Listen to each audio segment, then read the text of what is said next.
Hello दोस्तों, तो start करते हैं bride of the water God का पार्ट 2। चैनल को सब्सक्राइब एंड वीडियो को लाइक कर दीजिए। चलिए कहानी को स्टार्ट करते हैं। पार्टी से आने के बाद सुआ हबिक का ब्लेजर वापस कर देती है, पर हबिक को उससे मोबाइल चाहिए था जिससे वो मोरा को ढूंढ सके। अब हबिक मोबाइल खरीद कर बड़ा खुश होता है और अब दोनों वॉक कर रहे होते हैं और हबिक अपनी ही दुनिया के मिशन की बातें कर रहा होता है और इस बार उसे हबिक की बातों पर गुस्सा भी नहीं आता और वो उससे कहती है कि अगर तुम गॉड हो तो तुम कुछ भी कर सकते हो। तो वो कहते हैं हाँ मैं कुछ भी कर सकता हूँ। तो सुहा कहती है क्या तुम मुझे पैसे भी दे सकते हो। तो हबिक कहता है कि एक चुटकी बजाते ही मैं सोना चांदी हीरे सब कुछ ला सकता हूँ। तो सुहा कहती है कि फिर लाओ ना करो ना मैजिक। तो हबिक कहते हैं कि मैं यह कर तो सकता हूँ लेकिन अभी नहीं कर सकता, अभी मेरे पास पावर्स नहीं है। फिर वह दोनों वहाँ बैठे ही होते हैं। तभी हबिक को एक बड़ी स्क्रीन पर मोरा दिखती है। तो सुहा कहती है वह एक कोडेक्स नहीं है बल्कि एक एक्ट्रेस है। तो हबिक कहता है कि तुम मुझे उसे जगह पर ले जाओ जहाँ पर वह रहती है, तो सर्वेंट के तौर पर तुम्हारी ड्यूटी पूरी हो जाएगी और मैं तुम्हें कुछ करने को भी नहीं कहूँगा। तो सुहा इस बात को मान जाती और वह हबिक को उसके घर तक ले जाती है। वो उसके पास जाता है पर मोरा तो उसे पहचानने से भी इनकार कर देती है और उसे बाहर निकलवा देती है। पता नहीं क्या सोचकर सुहा भी अंदर चली जाती है और वो देखती है कि कुछ बॉडीगार्ड हबिक को बाहर निकाल रहे हैं। वो उसे छुड़ाने की कोशिश करती है लेकिन उसे ही चोट आ जाती है। हबिक उसे ऐसे देखकर गुस्सा हो जाता है और उन बॉडीगार्ड्स की धुलाई कर देता है। मोरा ये सब देख रही होती है और वह हबिक के पास आकर उसे स्लैप करती है और सुहा मोरा पर बरस पड़ती है और अपने क्लिनिक का कार्ड देते हुए कहती है कि तुम्हें भी इलाज की जरूर है, तुम आ जाना मेरे क्लिनिक पर और तुम्हें तो मैं डिस्काउंट भी दूंगी। और यह कहकर वह हबिक को लेकर वहां से चली जाती है। पर बाहर आकर वह सुहा से कहता है कि तुमने यह सब गलत किया क्योंकि बड़ी मुश्किल से तो उससे मुरा मिली थी। तो वह परेशान होकर हबिक को उसके फ्रेंड के पास ले जाती है यह बोलकर कि वह उसको गॉड से मिलवाएगी। और हबिक को उससे बात करके पता चल जाता है कि उसको कोई गॉड का पता नहीं, वो बस उसका टाइम पास कर रही है। तो वह सुहा से कहता है कि जो कुछ भी मैं कह रहा हूँ वो झूठ है। पर सुहा सैड होकर वहां से चली जाती है और हबिक की बातों को याद करती है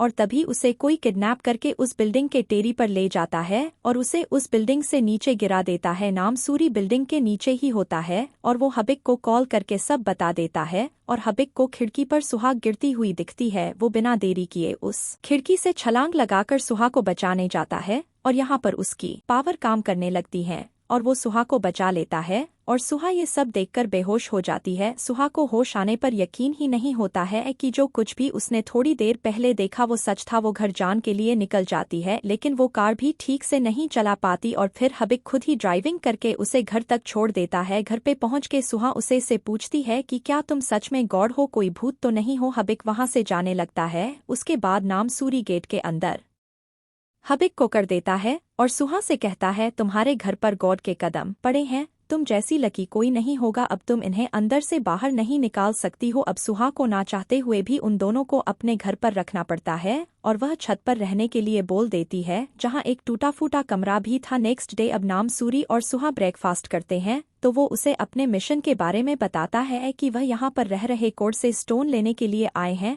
हबिक को 2800 सालों में पहली बार ऐसी मुसीबत का सामना करना पड़ा है और हबिक की इस एज को जानकर तो सुहा की आंखें फटी ही रह जाती हैं। सुहा इस इंसिडेंट के बाद में सोचती रहती है और अपने एक फ्रेंड से पूछती है कि उसे कोई ऐसा इंसान याद है जिससे सुहा की दुश्मनी हो या सुहा ने जिसका कुछ बुरा किया हो। तब उसका फ्रेंड कहता है कि ऐसे तो बहुत सारे लोग हैं, मैं तो अपने हाथों पे उनकी गिनती भी नहीं गिन सकता। वो उसे सुहा के बचपन की याद दिलाता है जब उसके पापा बहुत सारे अनाथ बच्चों को अपने घर पर रहने के लिए लाए थे, तब वो सबसे रूडली बिहेव करती थी। शायद ये उन्हें में से कोई एक हो। उसके चले जाने के बाद सुहा अपने साइड की बातों को भी याद करती है कि वो उन बच्चों से रूडली बात किया करती थी क्योंकि उसे लगता था कि उसके पापा उससे ज्यादा अन्य बच्चों को प्यार करते हैं। दूसरी तरफ नाम सूरी हबिक को कुछ कपड़े पहनने के लिए देता है पर उसको यह कपड़े बिल्कुल पसंद नहीं आते हैं और सुहा के क्लिनिक पर जाकर नए कपड़े मांगता है और कहता है मैं मोरा के सामने ऐसे नहीं जाना चाहता। वो उसे शॉप पर ले जाती है लेकिन सुहा के पास पैसे कहाँ थे हबिक को इतने महंगे शॉप पर ले जाने के लिए। वो उसे गली के नुक्कड़ पर ले जाकर चिप क्लॉथ उसे खरीद के दे देती है। लंच पर जाते हैं और वो मोरा की बातें करता है। सुहा यहाँ पर कहती है कि मोरा पर तुम्हें इतना भरोसा है कि वो तुम्हारी हेल्प करेगी। वो कहता है कि उसे पूरा विश्वास है। सुहा कहती है कि किसी पर इतना भरोसा नहीं करना चाहिए, जब यह भरोसा टूटा है तो पेन होता है। हबिक उससे कहता है कि तुम्हारा भी भरोसा टूटा है, इसीलिए तुमने सुसाइड करने की कोशिश की थी। हबिक तो वाटर गॉड है, उसे तो पता ही होगा ना ये सब कुछ। उसके बाद वो दोनों वहाँ से जाने लगते हैं।